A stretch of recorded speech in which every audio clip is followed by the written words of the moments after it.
Good day guys, so meron tayo ditong Aerox version 1. So ang problema nito ay namamatay. So testing tayo ng CKP sensor gamit yung ating CKP simulator. So dapat pag on natin ng switch, dapat ay hindi siya iilaw. So ito nakasalapak na yung CKP nya.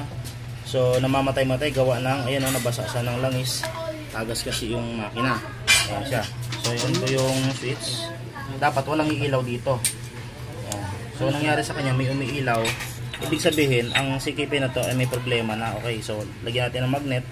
Ayan, so makikita nyo, ayan o, may umiilaw. May umiilaw. Then ito, hindi na umiilaw yung ignition. So yun ang nangyari sa kanya, kaya namamatay-matay. So dapat kasi mamamatay yan pag binitawan ko yung magnet dito. So pag off-on pa lang, may umiilaw na sa isang sensor, so grounded. So sira yung sensor yan. Gagamit tayo ngayon ng bagong sensor. So testing tayo ng bago.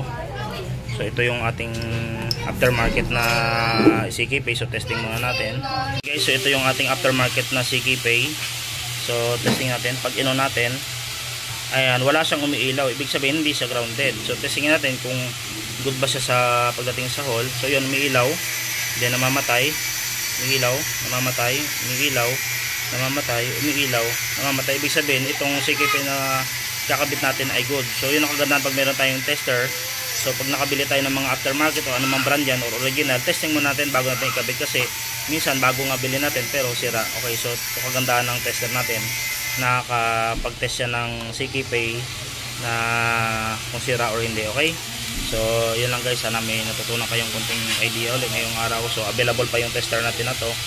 So sa mga may gusto magpa-reserve, PM lang kayo guys. Okay.